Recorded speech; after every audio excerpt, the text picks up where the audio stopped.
So today's topic is about these two laws. One is Hess, one is Kirchhoffs.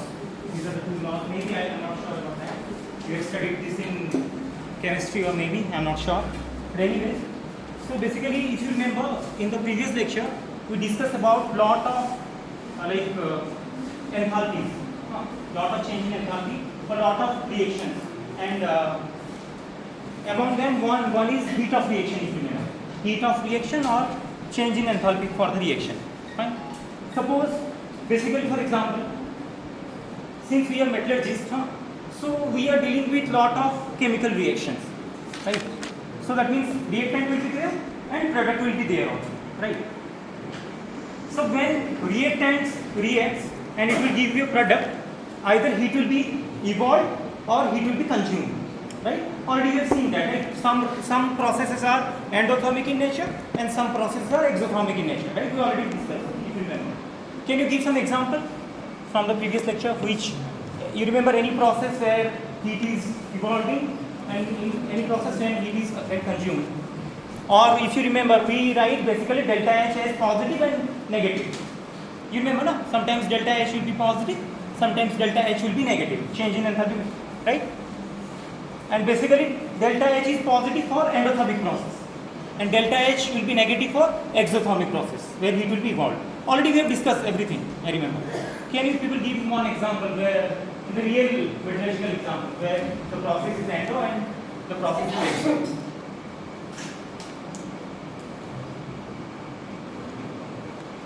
Related to one mineral I told you, because we have one kind of mineral which obtained in form of sulfides.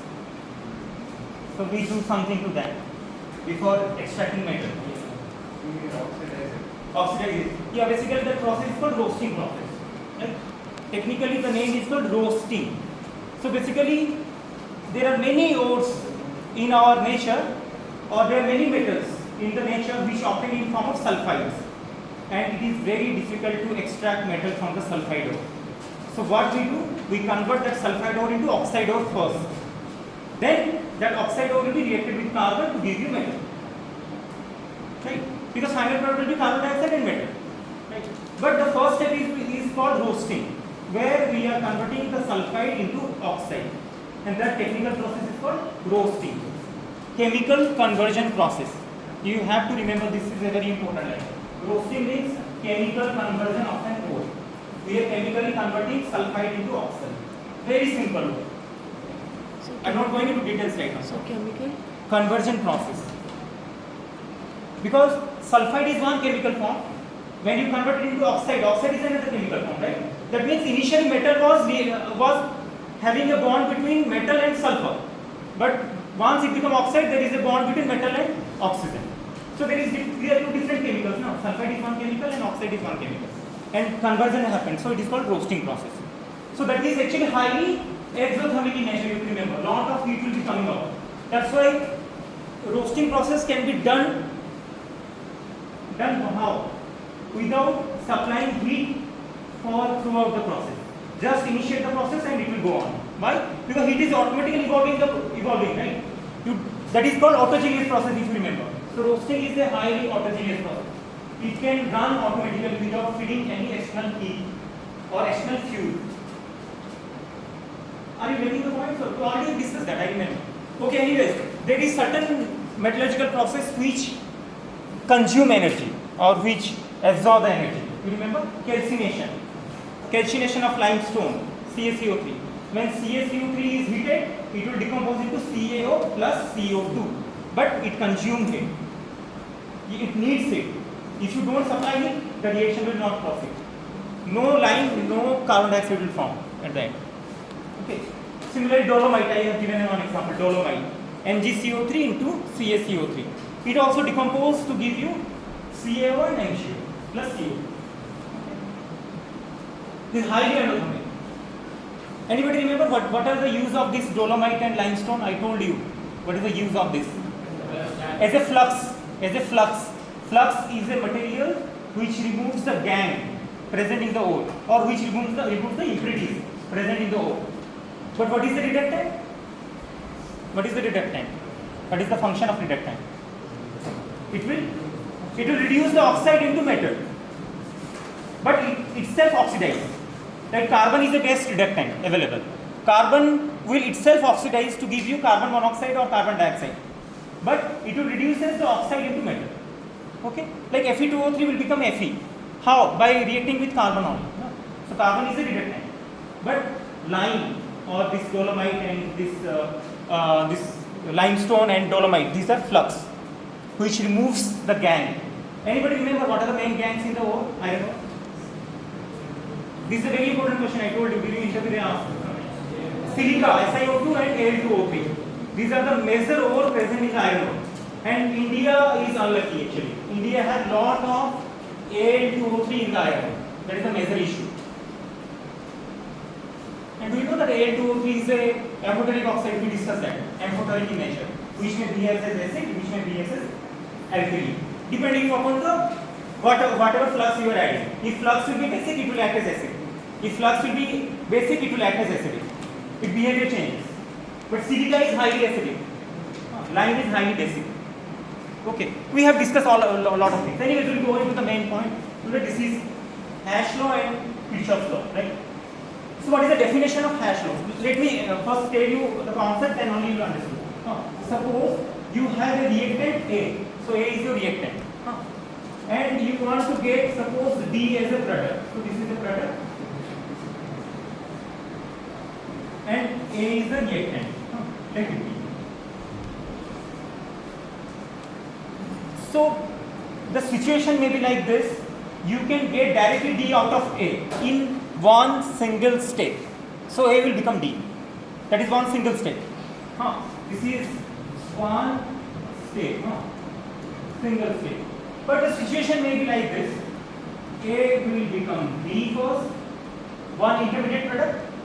Then this B will become your C and the intermediate product. And finally C will become D. So you can see this is one step, step 1, this is the second, and this is the third. This may be the situation. Most of the chemical reaction happens like this sometimes. So a chemical reaction can happen in a single step or it can happen in a multiple step. Right? So for this one, for this direct reaction, you have one del HR. What is del HR?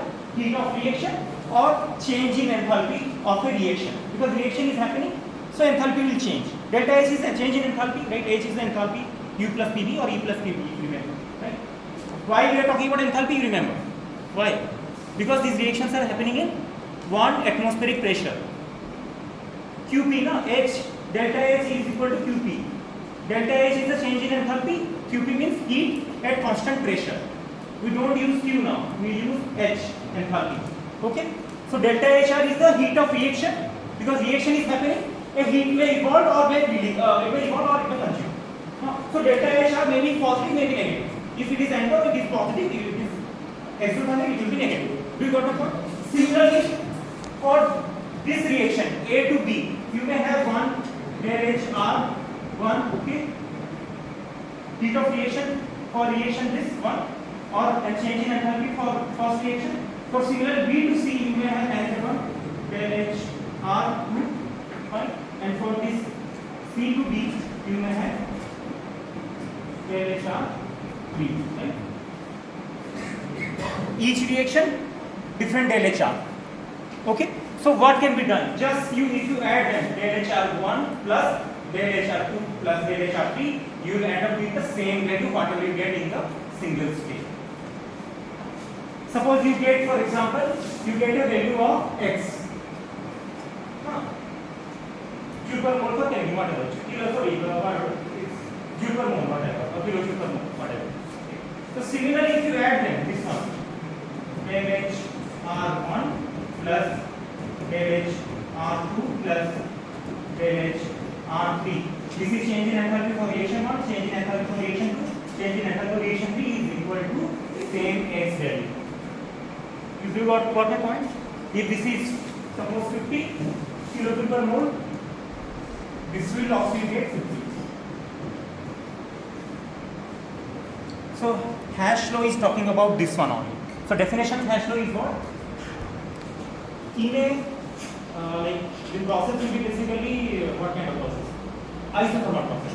For an isothermal process, change in enthalpy of a reaction will be same whether the reaction is happening in one single state or it is happening in multiple states.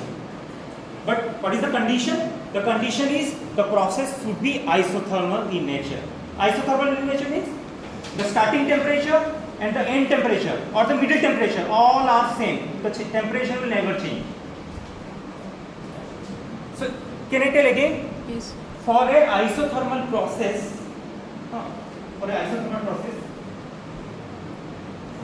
change in enthalpy of a reaction will be equal whether the reaction is happening in single state or whether the reaction is happening in the multiple state. Both are same.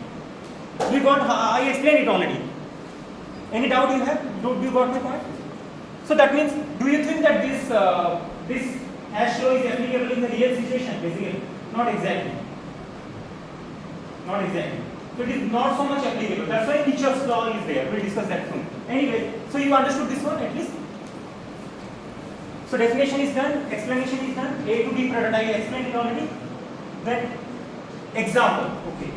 Example is okay, already have given a theoretical example, but this is one of the real example. Let's see. Methane directly react with oxygen to give you carbon dioxide and water molecule, right? This is a single step reaction, directly. That means you can say oxidation of methane is happening or combustion of methane is happening. It will release some heat. So finally, you can see why I am saying this will release some heat. Just see the value -890 kilojoule per mole. See, that means this is a combustion reaction. That means I told you now all the combustion reactions are highly exothermic. That's why delta H will be negative. Negative 890 kilojoule per mole. Just see, that means methane will burn to give you CO2, H2O and heat energy. Okay, it is a fuel, no methane. Okay, fine. But this is a single state. And you are getting a value of delta HR, heat of reaction or change in enthalpy of the reaction is -89 kilojoule per mole. But now, same thing, this will occur in multiple states. So how multiple states? See, first methane is breaking down into carbon plus hydrogen. This is the first reaction. It has a delta H R1 77 kilojoule per mole, right? Second reaction is what? This carbon is reacting with oxygen to give you carbon dioxide. Okay? So delta H R3 is -393 kilojoule per mole. But as the reaction is hydrogen also react with oxygen to give you 2 water molecule. So delta HR3 is 2 into 2 -287 kilojoule per mole. So that means it is happening in these 3 states, 1, 2 and 3. So what is Hess law is saying? Can you apply it right now and see the answer finally? Just check the answer, match it. Hess law is, and condition is there is no change in temperature, for example. This is isothermal process. Just imagine the process is isothermal. Just imagine, assume it.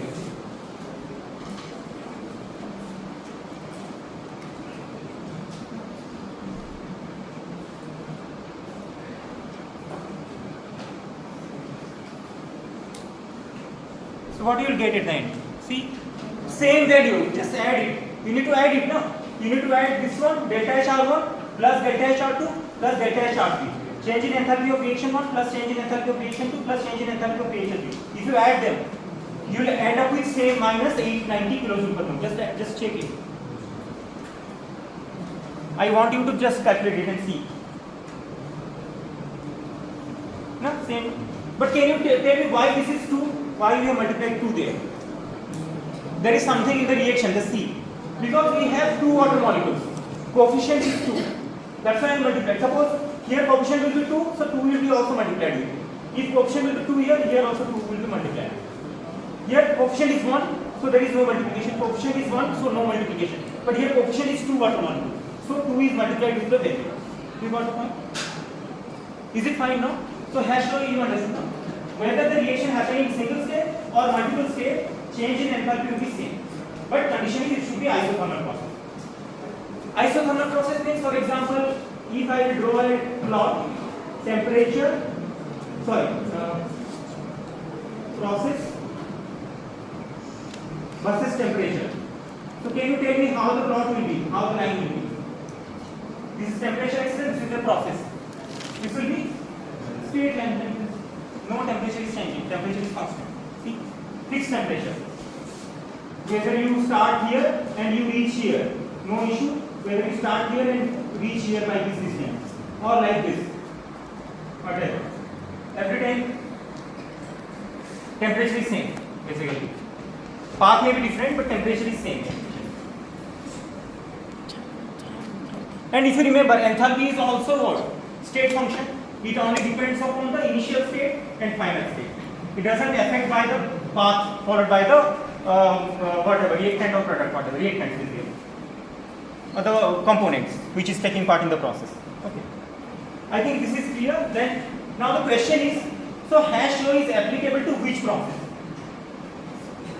Isothermal process. Simply you can write hash law is applicable to isothermal process. That means there will be no change in the temperature during the whole process. Initial temperature, final temperature are same, or intermediate temperature also remains same. No change in temperature. But what is the significance of this law? Like, can you just think of it? What may be the significance? The significance is basically, suppose by any experiment you cannot find out del H R. Suppose the reaction is happening in the lab, but you cannot able to find out the del H R directly. So you can apply this law because it also tells about these things. Okay. Suppose the reaction is happening directly, A to D, in the lab. So you cannot find out del H R. Okay. There are certain limitations are there. I will discuss that too. But you can have these things already available in the books, standard books. If this will happen, what will be this? So you can add them and you will find a value that will also similar to this one finally. You understand my point? So in other words, I can simply say, suppose a reaction is highly toxic. Reaction is highly toxic. It is very difficult to measure the del H R because you cannot measure it because reaction is highly toxic. You cannot stay there. How to measure it? Okay. So this is one of the situation. Maybe there will be a situation where the reaction is very slow. Like for example, rusting of iron. Iron never rusts within 10 days or 15 days. It may take some 1 year, it may take some 6 months, 3-4 months. So how you measure it? It's very difficult. If a reaction occurs in 1 minute, 2 minutes, that is different. So there are certain reactions which occur at a very slow rate, like rusting of iron. There are certain reactions which are highly toxic, which releases toxic gas, right? And there may be a situation where the products are multiple. Suppose you want a D product out of A. It may not be like that. It may be D, E, F, H. Many products will come out. So how you can measure delta H R? You cannot measure it easily. A lot of products are coming. Okay. So it is not so easy. My point. So that in that case you can use hash law. So hash law is applicable where we cannot measure the delta H R experimentally because of this limitation. Slow process, very slow process, toxic process, right? And multiple number of products are coming out during the reaction, so it is very difficult. But now that means that's why and the law is from Kirchhoffs law. So this law is actually valid for our metallurgical process. So see, as I told, in metallurgy we are dealing with lot of important reactions. I can write one example. 2-3 examples.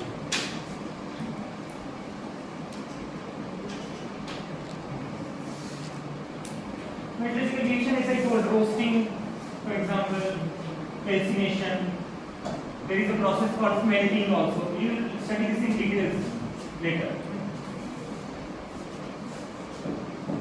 For example, one is, as I told, roasting. One example is calcination. Okay. One example is suppose melting. So these are metallurgical reactions.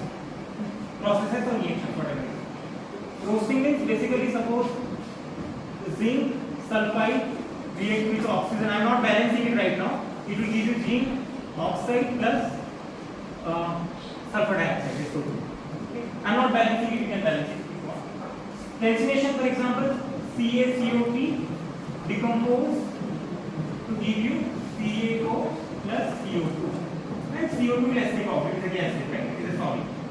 Smelting, basically example Fe2O3 plus suppose maybe your carbon or carbon dioxide, whatever, carbon monoxide, it will give you suppose Fe, but this is liquid plus a slag will be coming out, and obviously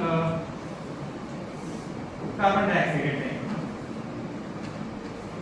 But this is solid. This is a gas phase and this is solid. This is your solid.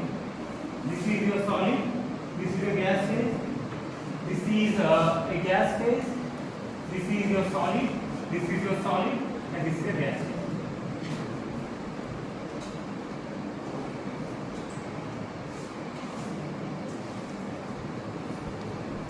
Okay, just do a brainstorming and see what is the difference between simple reduction and smelting process. So see and you will get the point. I think I have written smelting. I could have write reduction only, no? Because iron oxide is reducing to iron. But why I have written smelting there? Just see the products and reaction, you will got the point. Do you got my point? My question is simple. What is the difference between reduction and smelting? The reaction is actually reduction. Just see, iron oxide is reducing to iron. That is a reduction process. Okay? And reductant is the carbon or carbon monoxide. But see the reaction and you will got the answer. Yes, somebody is saying. Very good. The iron is in molten state. See, the product is in molten state. If iron will remain as iron only, you can say it is a reduction process. Solid state. But it is becoming liquid. So basically smelting means reduction will be happening plus melting will be also happening. But solid, so whatever Fe is coming out, it becomes liquid. So that's why people call smelting means reduction plus melting. Okay, smelting simply means reduction will happen plus melting will also happen. That means your product will be all in what? Liquid state. Because slag is also liquid. Okay, this is also liquid. But gas is equal about that. End product, metal and slag. You got my point? Reduction means simple reduction. Fe2O3 will become Fe, Fe2O3 is solid, Fe is also solid. This is called reduction. But once melting will happen during the process and reduction is happening, it is called smelting. So that means why I am talking about all these, because these are all important metallurgical processes which are used for metal extraction. You study that in some semi-study, yeah, unit process of metal extraction. Anyways, all these processes in details. But my point is, in every processes, heat is involved, or you can say enthalpy is involved, and there will be a change in enthalpy. Okay? For this reaction there will be a change in enthalpy, for this reaction there will be a change in enthalpy, for this reaction also there will be a change in enthalpy, or heat of reaction you can say. And basically roasting is delta HR will be positive, this will be actually negative, and for smelting it depends basically, because during smelting process some reactions are endo, some reactions are exo. So that's why I told you, if you remember, heat balance. So whatever heat is going and whatever heat is coming out, you need to balance it always. Because then only you can run a reactor, otherwise you cannot run a reactor. Suppose for example, you need, for reduction, you need high temperature. So you need to burn the fuel, right? But you don't know that some reactions are happening which are absorbing the heat, for example. So what will happen? Your product will not come out actually, because inside the reactor some reactions are endothermic, that is consuming your energy. Okay, so that means you have to feed more amount of fuel to provide that much of heat energy. Then only reaction will proceed. You have to overcome the endothermic process. So that is the reason why we do heat balance always. How much heat is going into the system, how much heat is coming out of the system. You need to balance it. Industry people do that, otherwise they cannot run a reactor. Reactor will stop working. Okay, anyways, but what is the condition? The condition should be if endothermic reaction and exo both are happening. If exothermic reaction is happening, no issue. You just initiate the process, it will automatically continue. But if a process is completely endo, then continuously you have to provide fuel and you have to burn the fuel, you have to provide energy continuously. It cannot be like autogeneous. Okay, anyways, we will not go into that right now. But Kirchhoffs law, basically, what it is saying, the definition is what? Okay, I am explaining the very simple words. First of all, you should remember, what is Cp, you remember? Cp means heat capacity at constant pressure, right? And you remember all the metallurgical processes are happening in 1 atmospheric pressure. That's why you always find out the Cp value. Or we find out the enthalpy, not the heat. Okay, this is called And if you remember, what is heat capacity? Heat capacity is the amount of heat required to raise the temperature by 1 degree centigrade. We already discussed, right? Okay, these two things. Now the main important point is you have reactants and you have products. But heat capacity, that means Cp, heat capacity at constant pressure, is not constant for the reactant, is not constant for the product. It will change with change in temperature. Suppose room temperature is 25 degrees centigrade. So heat capacity Cp for ZNS will be one value, but the moment you are taking it to 500 degrees centigrade, the value will change. Same ZNS, the value of Cp of ZNS will change at 500 degrees centigrade. Similarly, oxygen heat capacity at 25 degrees some value, but the moment you are taking it to 500 degrees centigrade, it will become different. Same thing. ZNO. ZNO has one heat capacity at room temperature, for example, but at high temperature it will be different. Similarly, SO2, one heat capacity at room temperature, but the moment you reach at 500 it will change. So my point is, the reactants or whether it is products, heat capacities are not constant, or Cp value is not constant. It varies with temperature. Kirchhoffs law is talking about that one only. So Kirchhoffs law is saying, since the heat capacity of reactant and product are not same, it is variable. It is a function of temperature, because if temperature change, its value also changes. So what will happen to del HR? It will also change, of course. Do you got my point? So del HR is not constant now. Del HR depending upon the temperature. So Kirchhoffs law is talking about del HR, heat of reaction or change in enthalpy of the reaction is not constant. It is variable and it is completely dependent on the temperature. If temperature changes, del HR also changes. Why? Because del HR depends upon what? Reactants and products Cp. Just see, I have written already. See, where? This one. We'll discuss that soon. Otherwise, if you are getting confused, let me discuss. See the expression. So that means, let me clarify one more important point. There are already what is called thermodynamics books, or that is called handbook basically. There are certain handbook which is already available where the Cp value is given for each element, for each compounds, but at 298 Kelvin. You remember 298 Kelvin is what? It is the reference temperature always. I told you once, 298 Kelvin is the reference temperature basically. Similarly, 1 atm is also reference pressure, or 1 bar pressure is also reference pressure.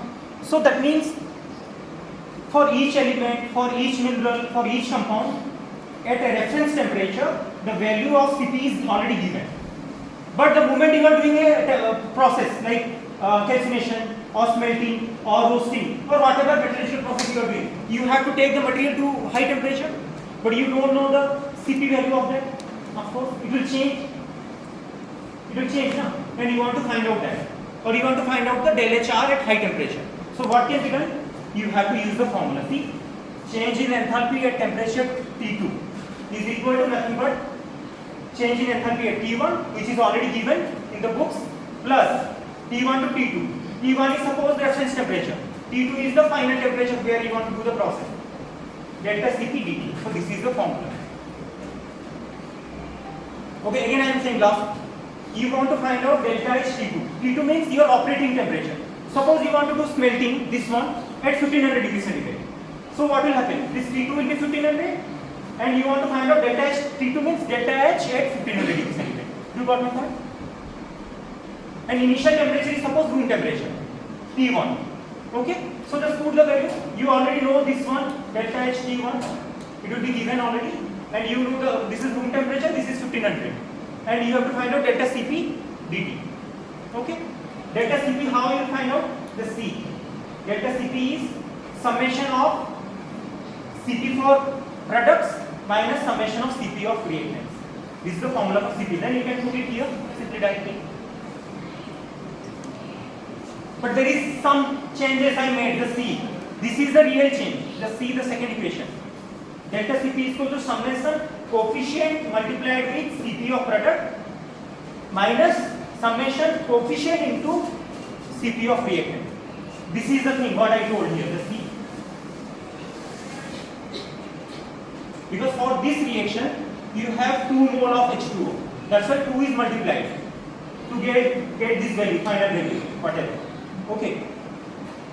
But for this first reaction and second reaction, you can see coefficients are 1. So you have to multiply 1 into this and 1 into this. But see, coefficient is 2, so 2 is multiplied with the value. So that's why I have written coefficient into Cp of product, coefficient into Cp of reactant. I have given one example, just see here. But this is a very simple reaction. Why? Because all the coefficients are what? 1. 1 HCO, 1 carbon, 1 iron, and 1 carbon monoxide.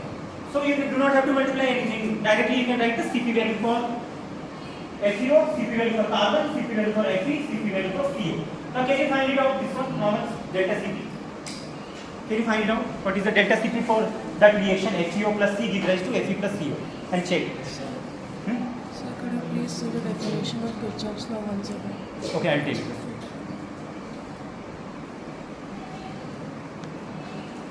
You need to just add this to FeO plus C. You need to add this 2, right?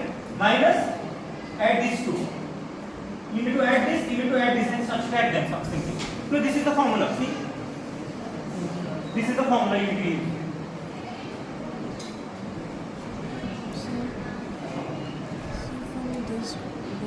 So from this both equation, which one is true?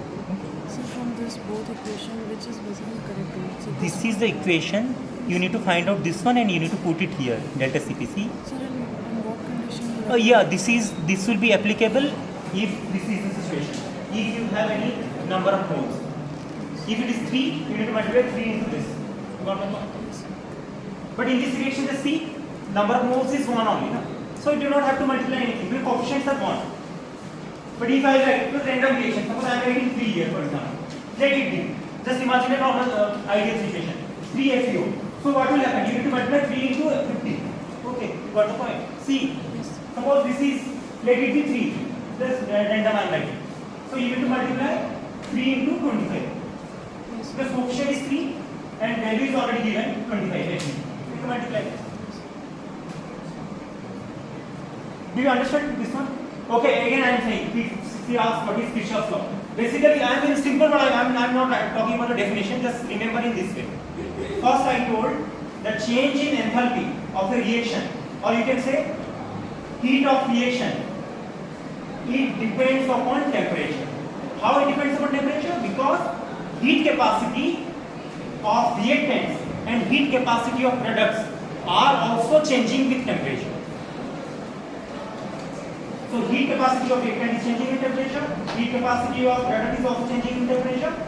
So to find out del HR, you need to include this values, no? See, delta Cp.